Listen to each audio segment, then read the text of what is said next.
हमने श्रवण किया था। कल के प्रसंग में हमने श्रवण किया था कि किस प्रकार पृथ्वी पर पापाचार बढ़ गए, उनसे आक्रांत होकर देवता, मानव, माता पृथ्वी गाय का रूप बनाकर भगवान के सन्मुख पहुंचे और भगवान से प्रार्थना की। तो भगवान ने अपने अवतार की पूरी योजना बता दी। तो भगवान माता देवकी के गर्भ में आने वाले भगवान का जो जन्म है वो अष्टम संतान के रूप में होगा। तो जब कंस ने देवकी माता को अपने कारागृह में बंदी बनाकर रखा, तो उनसे सर्वप्रथम संतान एक पुत्र के रूप में प्राप्त हुआ। तो उसे कंस को सूचना मिली। कंस को वसुदेव जी ने अपना पुत्र स्वयं ही लाकर दे दिया कि ये पहली संतान देवकी थी। उस बालक का जब उस कंस ने मुख देखा तो उसे देखकर हंसने लगा। ये बालक मुझे मार सकता है क्या? इतना नन्हा सा छोटा सा बालक मुझे मार सकता है? नहीं, इससे मुझे कोई संकट नहीं है, इसको तुम ले जाओ। इतने में ही देवताओं ने जब ऐसा देखा कि अगर ये बालकों की हत्या नहीं करेगा तो इसके पाप नहीं बढ़ेंगे, तो ये पापी का घड़ा भरना चाहिए। इसलिए देवताओं ने युक्ति सोची और नारद जी को कंस के पास भेज दिया। कंस ने नारद जी का स्वागत किया और कहा, प्रभु आप बहुत अच्छे समय पर आए। नारद जी ने कहा कि मैं तो तुम्हें बहुत बुद्धिमान राजा समझता था, लेकिन तुम तो महामूर्ख हो। बोले, प्रभु क्या गलती हुई मुझसे? तो कहा कि देवकी के संतान से तुम्हें संकट है और तुम देवकी के संतान को छोड़ रहे हो। तो कहा, प्रभु आकाशवाणी ने तो 8वीं संतान का बोला है, ये तो पहली संतान है। तो नारद जी ने कहा, देखो मैं तुम्हें समझाता हूं। एक कमल दल लिया, अष्टदल वाला, और कमल दल में कहा कि इनकी पंखुड़ी को गिनो। तो 8 पंखुड़ी उसने गिनी, 1 2 3 4 5 6 7 8। बोले ये गिन दिया। अब बोले मैं पहली कौन सी है? बोली ये पहली है। बोले अगली से गिनो। अगली से गिनी तो उसकी अगली वाली पहली हुई और अष्टम उसके आगे वाली हो गई। ऐसे करके प्रत्येक पंक्ति पहली भी हो रही है और आखिरी भी हो रही है। तो बोले थे, भैया देखो देवताओं की वाणी का तुम्हें तो विश्वास नहीं करना चाहिए। भाई 8वीं भी पहली हो सकती है और पहली भी 8वीं हो सकती है। तो कहा, गुरु जी गुरुदेव आपका इशारा। हाँ, बोले मैं जो बताना चाहता हूँ तो समझ रहे हो।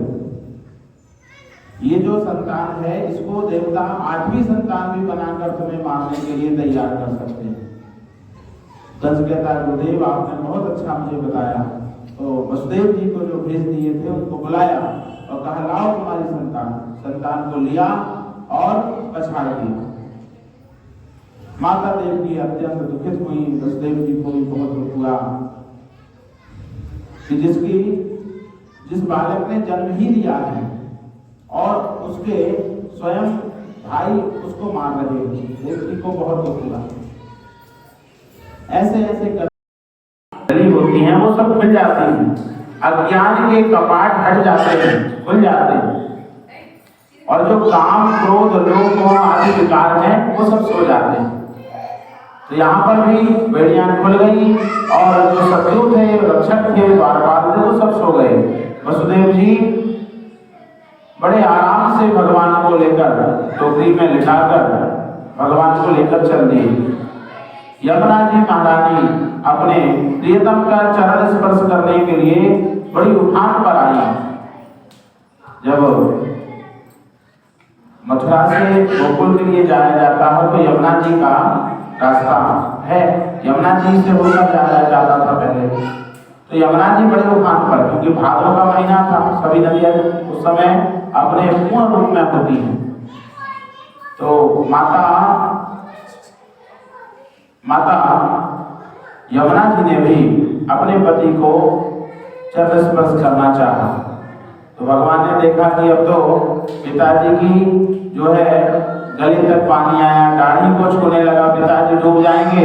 तो यमुना जी से कहा कि रुको रुको रुको, हम तुम्हें चरण स्पर्श कराते हैं। तो भगवान ने टोकरी से ही अपना चरण बाहर रख दिया। यमुना महारानी चरण का स्पर्श करते ही एकदम चरणों पर घुटने तक वसुदेव जी के आ गई। बालक को बुला लो, किसका बालक? अकेला आया क्या बंदर?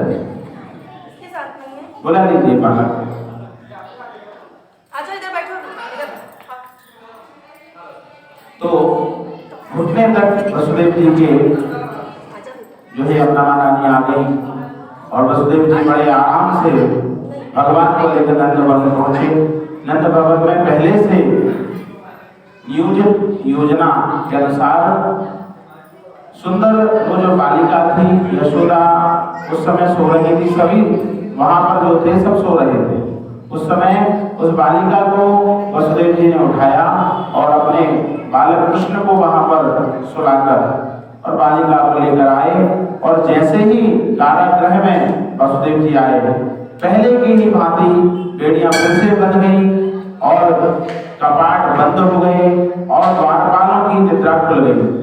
और वो कन्या इतने जोर से रोई कि पूरे उस कंस के भवन में बड़ी जोर से रुदन की आवाज होने लगी उस कन्या की।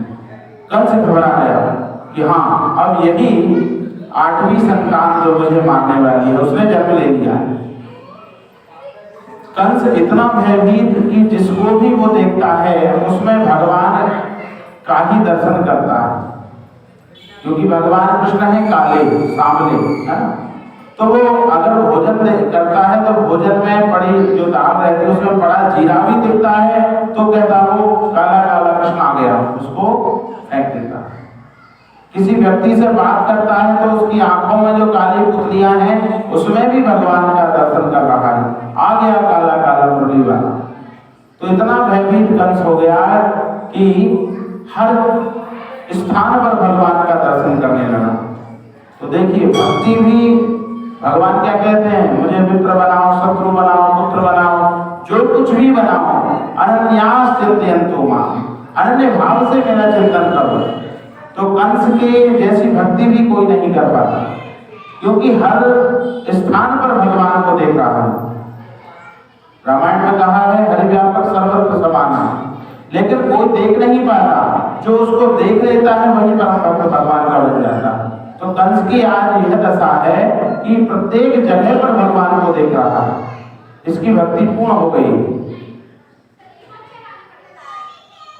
तो कंस कारागृह में आया और देखा कि माता यशोदा की गोद में तो बालक की जगह बालिका किलकारी भर रही।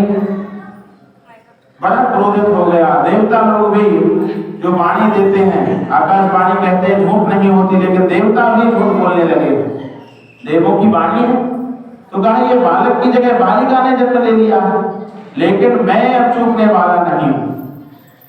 मेरे गुरुदेव नारद जी ने पहले ही बता गए हैं कि देवताओं की वाणी का भरोसा मत करो, वो छलियां हैं। तो कहा ये बालक की जगह बालिका को भेजा, शायद बालिका ही मुझे मारने वाली हो, तो इसको भी नहीं छोड़ूंगा। माता देवकी ने कहा कि ये तो बालिका है, इससे तुम्हें क्या संकट है?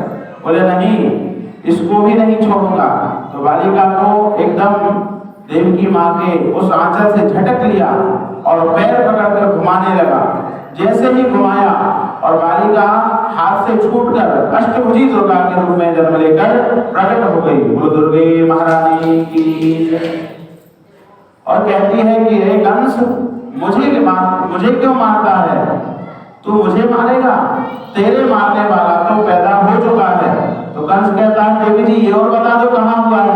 बोले सब कुंडली में नहीं बताऊंगी, मैंने बता दिया है, अब ढूंढ ले, ब्रज में तेरे मारने वाले ने जन्म ले लिया। कंस घबरा गया, हे भगवान, इतने बालकों की हत्या आपने सिर पर ले ली और वो बालक अभी भी नहीं मरा, मेरा संकट टला ही नहीं है। देवताओं को धिक्कारते हुए देवताओं ने मुझसे मिथ्या भाषण करके निशंस बालकों की हत्या करवा दी। लेकिन अभी भी मैं व्यवस्था बनाऊंगा। क्या करना है महाराज? बोले अब से जिन बालकों ने ब्रज में जन्म लिया है इस समय में, तो उन सब बालकों को मैं मार दूंगा, तो उसमें जो भी मेरा काल होगा वो मर जाएगा। तो योजना बनाई कि आज कल परसों 3 दिन के अंदर जिन्होंने बालकों ने जन्म लिया है उन सभी को मार दिया जाए। तो वो कृष्ण कहीं भी होगा, मेरा काल कहीं भी होगा, वो मारा जाएगा। योजना बहुत अच्छी थी। तो इस योजना को संपन्न कैसे किया जाए? तो वहां पर पूतना को आदेश दिया गया। पूतना कहती है कि ये काम मैं बहुत अच्छी तरह करूंगी। बालकों के बीच में कोई पुरुष जाएगा उसको जाने नहीं दिया जाएगा, लेकिन माताओं को कहीं रोक टोक नहीं होती। तो बोले मैं सभी बालकों के यहाँ पर जब घर घर जाऊंगी और नन्हे बालकों को मैं मारकर आपके कार्य को सिद्ध करूंगी। तो पूतना ने ये कार्य अपने हाथ में ले लिया है। तो अब एक दिन में तो इतना सब कार्य कर नहीं सकती पूतना, इसलिए कल पूतना ने किस प्रकार बालकों को मारना शुरू किया वो कथा हम कल सुनेंगे। पूतना का नाम क्या है? पूतना, जिसके होने से पूत ना हो। जहां पर पूतना हो वहां पूत ही ना हो, पूतना। तो बालकों को मारने वाली, इसकी व्याख्या हम कल करेंगे कि पूतना का स्वरूप कैसा है, पूतना नाम कैसे पड़ा, ये सब कथा हम कल के प्रसंग में सुनेंगे। आइए